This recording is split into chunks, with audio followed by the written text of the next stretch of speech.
All right. When I was 15 years old, I was homeless. And I never imagined I would ever be up here on this stage talking to you right now because I didn't think that far into my future. My priorities were getting enough money for bagels. And if I was extra lucky, whoops, can I go back? Cream cheese. My goal is to make you very hungry this morning. My clothes I found at donation centers, books, necklaces I made if I had to, spare changing and begging strangers on the street for money, and 25 cents made a huge difference in my life. If I had $1.06, it meant I could have a hamburger at Burger King. That was a big deal. I slept under bridges, in abandoned lots. I squatted unused sheds and attempted hitchhiking from Phoenix, Arizona to New York because why not? I heard it was amazing there, the land of opportunity. The streets were paved with gold. I didn't make it, but I made it as far as Jemez Springs, New Mexico, where I lived in a commune digging ditches to earn my stay in the middle of winter. It looked a lot like this. You know, I don't have enough time to talk today about how I became homeless because I think that there's just too much to go into there, the reasons why, but I think it's more important to talk about how I got out. And pretty much, you know, I've often wondered, and so have others, like how against pretty much all odds did I make it up here on this stage?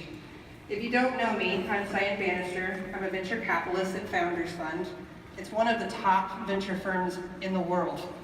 I've invested in companies in my career such as Uber, SpaceX, Postmates, Thumbtack, Carta, Niantic, right here, and more.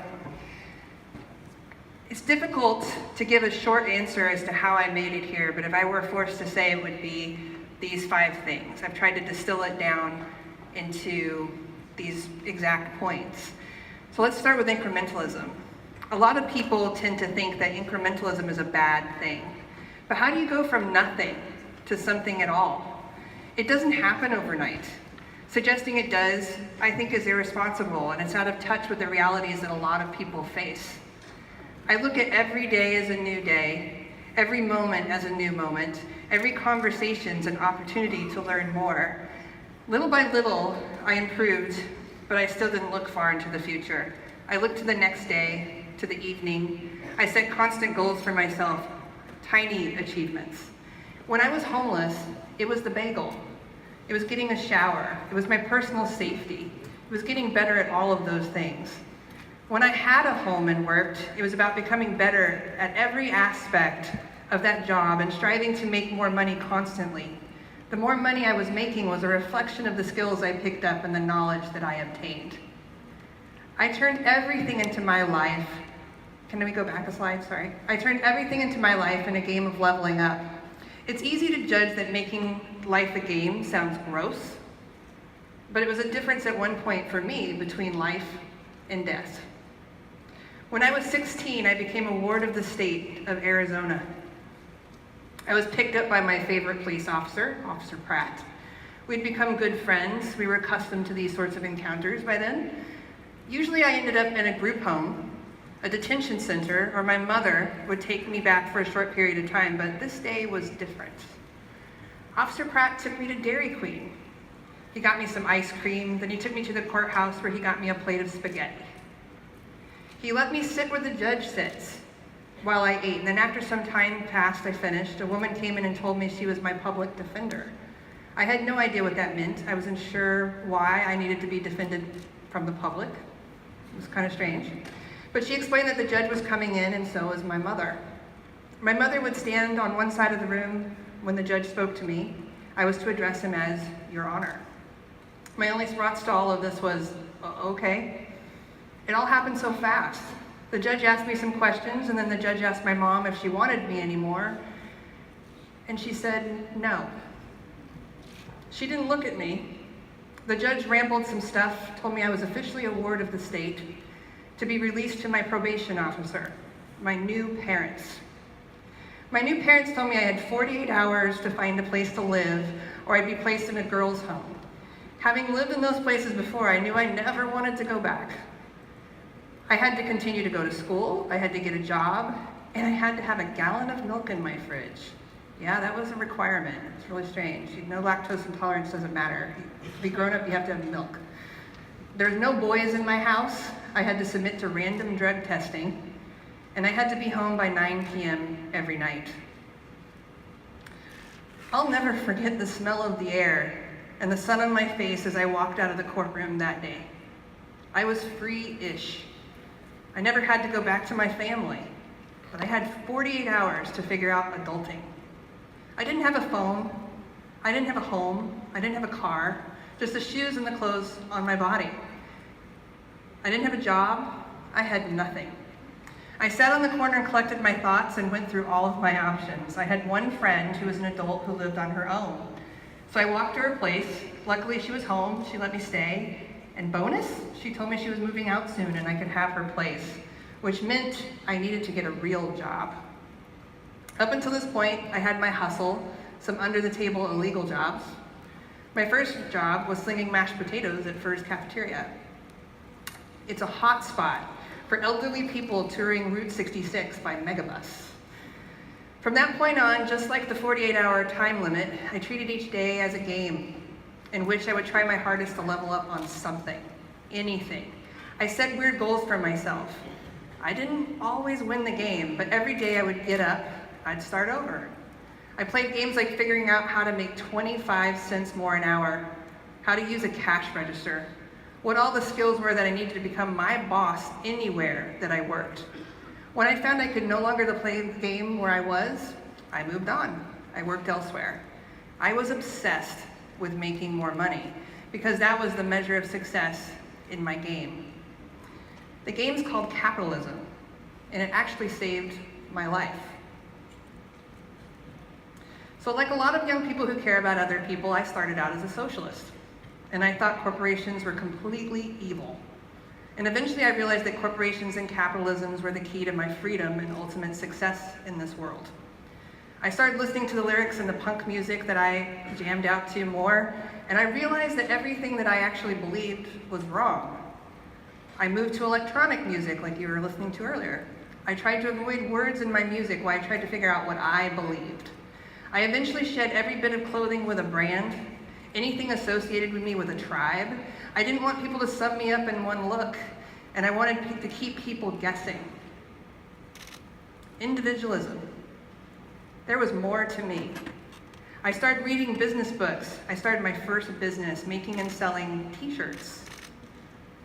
My life started improving for the first time, and I started dreaming about a future in which I was a business person.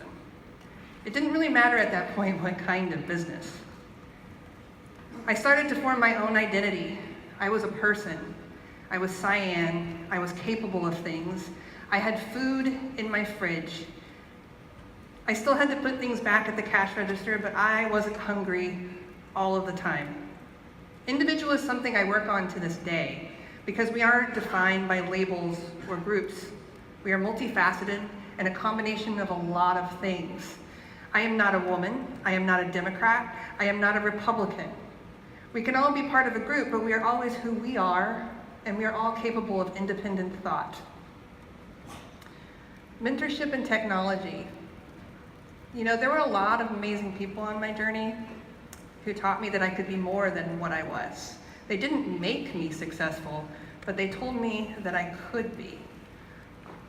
When I was homeless, I looked like one of those street kids you see on Upper Haight with the piercings, patches, and a dog, spare changing. I was what we might refer to now as a gutter punk or a crusty kid. I met one of my best friends to this day, walking down the street wearing something that I made. The feeling of seeing somebody wearing something you created is just not describable. You're startup founders, you probably know when you see your logo out there. I stopped this person and we geeked out on making stuff, which led to an invitation to hang out and his phone number. We eventually did hang out, and he had something magical with him, a laptop. Up until this point, computers were something that were not for me. They were unobtainable, they were expensive. I would just break it. I had no use for one, but when I saw him sitting there in the cafe, in the dark, I knew I had every use for one. I could feel myself yearning for it, and I asked him, "Can you get online with that? What else can you do?" He showed me all of his art, the stuff he was coding at work, and he took me to a place where we could dial up together. The sound of that modem, and if you've never heard a modem in your life, I recommend that you listen to it, was like the wind on my face stepping out of that courtroom again. And before I knew it, I was on a thing called IRC, Internet Relay Chat, chatting with people all over the world. I was reading about things I was curious about, and I was absolutely hooked. I didn't want to do anything else. I suddenly knew my future, and it had something, anything, to do with that thing and the internet. Chris exposed me to a world I never knew was possible. He brought me to my first DEF CON 23 years ago, which is a hacker conference. He introduced me to hacker culture, and suddenly my brain was fully engaged for the first time in my life. My friends encouraged me to get a tech job. I didn't know how, so they told me if I started at the very bottom, I could work my way up. I liked this. It sounded like a new game I could play. So we decided on telephone tech support for dial-up. We role-played for a few days. This was the Windows 3.1 95 era with the clouds on cyan-colored background. And when they were satisfied that I knew enough about TCP/IP, DNS, trumpet, windsock, I set off to interview for a job. I landed my first tech support job working at a place called Extreme Internet. I was on cloud 9. I had a desk, a computer, a chair, a phone, and I had a pager. I was grown up. I thought I'd finally arrived. And for a short period of time, I became complacent. How could I possibly want anything more? I had a damn chair. So in between calls, I registered domain names. They were free then. And when they were no longer free, you could register them until the $100 bill came in the mail. And then, it was yours for 90 days regardless. The co-founder of Extreme Internet, this is him, Lee Burton, came over and stood over me one day, and I looked up at him as he plopped a book on my desk. Thud. He took his fingers and he tapped on it and he said, "You're far too smart to be sitting here registering domain names. You should read this instead." How do you know I'm registering domain names? Read the book. You'll figure it out. That was creepy. When he walked away, I tossed the book in the corner. Who the hell was he to tell me that? I wasn't going to read that stupid book. What's wrong with registering domains? Nothing. A few months later, I looked over at the book, which was collecting dust, and I cracked it open, and I read about 15 or so pages, and on one of the pages, it changed my life trajectory. It was a page about the power of root on a Unix operating system, and the book was called The Essential Guide to System Administration. On that page, it went through great details to explain that one should be super careful with root access, and went through the ways that people make common mistakes that allow people who shouldn't have access have it. The thing that stuck out to me was something called a shell escape. Basically, if you run a script that executes a command as if it were root, you can escape out of the script when it's running and gain root access. I thought about all the scripts we used at Extreme Internet and which one I should try it on. You know what? Password resets for our dial-up users. So I ran the script, I escaped out, then I had to read the book more to figure out what to do next. I finally typed, "Who am I?" And the shell responded, "Root." I jumped out of my chair. I couldn't believe it. I next figured out if I had a password, root must have a password too. So what do you do when you are in this situation? Well, you change the root password. So I did. I carefully wrote the password on a little piece of paper, hardly able to contain myself. I walked into my boss's office. I slammed the piece of paper down in front of him. "What's that?" he asked. "Your new password," I said proudly. "That book you gave me is amazing." He looked puzzled at me and said, "Impossible." So I told him to try it. His old password didn't work. His new password did. After a walkthrough of how I did it, he said, "You know what, Cyan? Go grab a chair. Come sit with me. You're now a system administrator."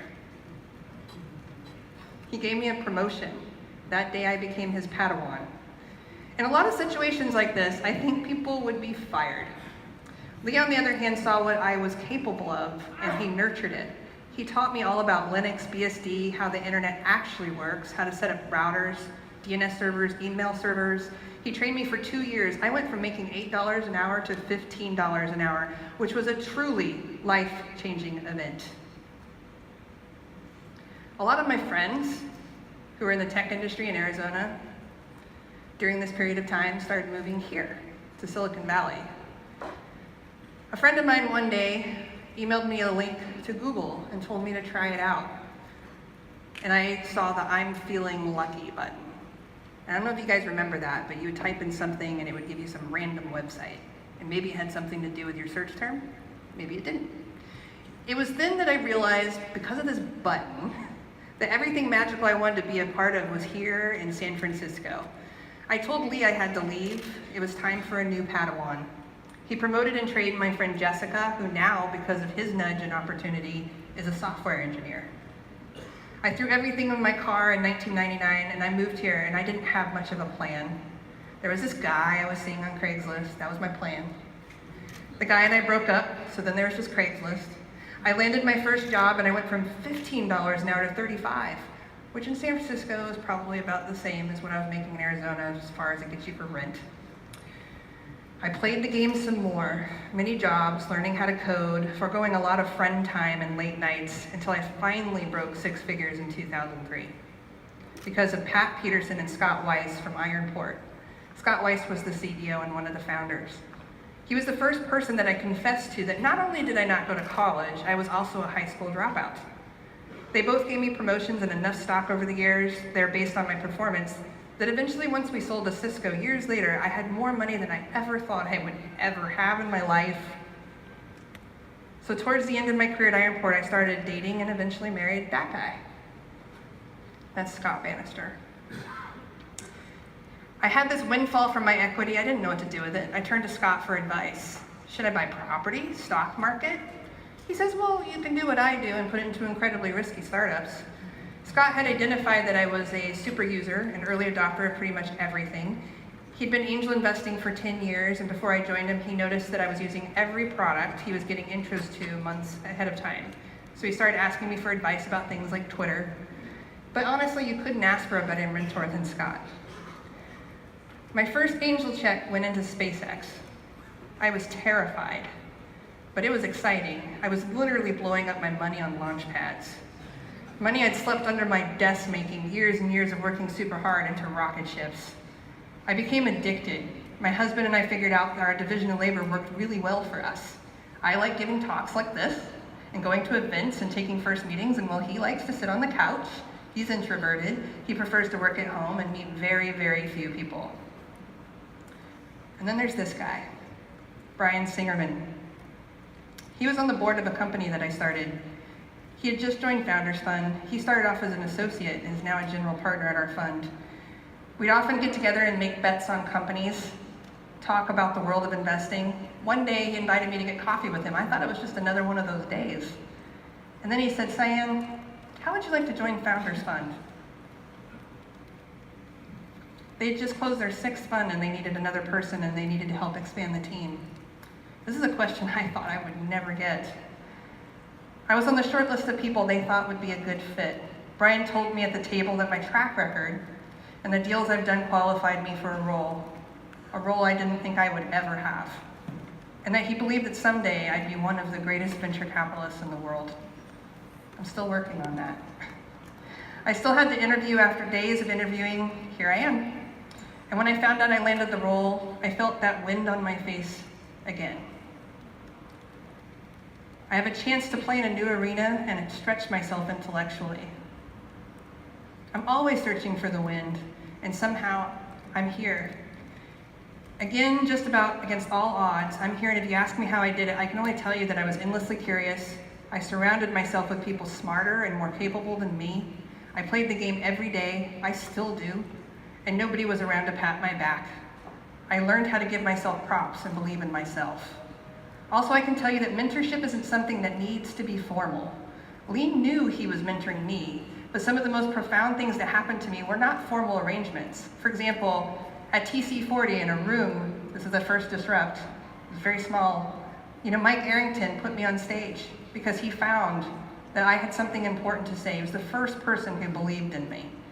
Or Jason Calacanis, for one time I was getting on stage, stopped me just before I got on stage and he said, knock 'em dead. You earned this. You can do this. You can help people without spending much time at all. It's all about how you approach life and who you give opportunities to. if in a position to do so, and face it, every single person in this room is in the position to give someone help and advice and to tell someone, great work. You can do this. We can be our own worst enemies. I made my own luck by simply waking up every morning and telling myself I could do anything. By getting out there and meeting people and simply showing up, I created opportunities. And sometimes I failed miserably. But we don't get perfect scores in any game we play. We stomp around, we scream our fists at the sky, we take a deep breath, and then once again, we press start. Thank you.